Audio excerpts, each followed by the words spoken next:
तो capital structure theory का last day revision, last day में आपको सिर्फ यही देखना है, क्या क्या देखना है ध्यान देंगे। कॉन्सेप्ट, इसमें क्या होता है हम लोग mix of debt preference and equity for the long term finance, मतलब क्या लॉन्ग टर्म जो कैपिटल इंप्लाइड होता है ना उसमें हम लोग कितना डेट कितना इक्विटी कितना प्रीफरेंस शेयर मिक्स करें कि हमारी जो कंपनी का जो केओ हो मिनिमम हो और फर्म का वैल्यू मैक्सिमम हो।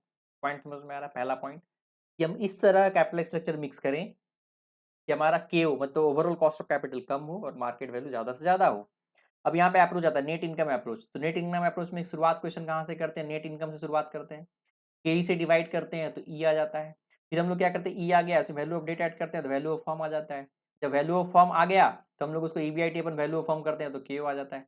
मतलब सिंपल ध्यान रखना है, शुरुआत करते हैं हम लोग नेट इनकम से। क्लियर है? क्या करना है, यूज इसमें के कांस्टेंट होता है, apply tax only when specified, अगर इसमें टैक्स रेट क्या यूज करते भी है नहीं भी करते, क्वेश्चन में दिया रहेगा तो यूज करेंगे अदरवाइज नहीं यूज करेंगे। ठीक है, हमारे लिए सबसे अच्छा प्लान कौन रहेगा, लोअर क्यू, जहां पर क्यू सबसे कम रहेगा, हाईएस्ट वी मतलब वैल्यू ऑफ फर्म सबसे ज्यादा रहेगा, वही हमारे लिए बेस्ट ऑप्शन है।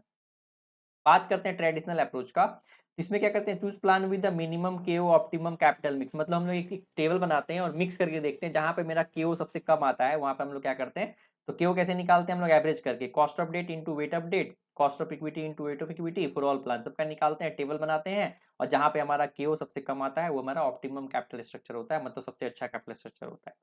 Net operating income approach, no tax, इसमें टैक्स नहीं आता है। इसमें शुरुआत कहां से करते हैं हम लोग, तो नेट ऑपरेटिंग इनकम अप्रोच का मतलब ईबीआईटी होता है, इसमें ईबीआईटी क्वेश्चन में दिया रहता है, केओ कांस्टेंट होता है, तो केओ से डिवाइड करते हैं तो वैल्यू ऑफ फर्म आ जाता है, फिर वैल्यू ऑफ फर्म आ गया तो इसमें वैल्यू ऑफ डेट माइनस करते हैं तो इक्विटी आ जाता है, इसमें के एडजस्ट होता है, केओ कांस्टेंट होता है के एडजस्ट, उसमें के कांस्टेंट होता है केओ एडजस्ट होता है, इसमें उल्टा होता है। ठीक है, इसमें बोलता है do not include the interest in value of firm under this approach, इसमें इंटरेस्ट को इग्नोर करना होता है, सीधा के कैसे वैल्यू ऑफ फर्म निकलता है एबीआईटी अपन के, तो कभी भी इंटरेस्ट को इसमें इग्नोर करेंगे। MM approaches with no taxes, no taxes में क्या होता है, हमारा वैल्यू ऑफ लिवर्ड फॉर्म और value of levered firm same होता है, लेकिन जब यहाँ पे विथ टैक्सेस आ जाता है तो यहाँ पर टैक्स का बेनिफिट मिलता है और आपका value of levered form equal to क्या होता है, value of unlevered form plus debt into tax rate, उतना का वैल्यू फॉर्म बढ़ जाता है। डिसीजन डिसीजन सीट्स कैसे लेते हैं आपको बताए थे, एमपीएस टेबल बनाएंगे, कैलकुलेट ईपीएस, ईपीएस निकालने के बाद क्या करेंगे हम लोग, एमपीएस निकालेंगे और डिसीजन हम लोग एमपीएस के बेसिस पे लेंगे। ठीक है, और एक दूसरा केओ का टेबल बनाएंगे हम लोग, जिसमें सबसे हाई मतलब जिसमें कम सबसे केओ आएगा वही हमारा डिसीजन होगा। डिटेल में हम लोग पढ़े हुए, यहाँ पे शॉर्टकट है। डिसीजन रूल क्या होगा, choose plan with the highest MPS और लोएस्ट केओ।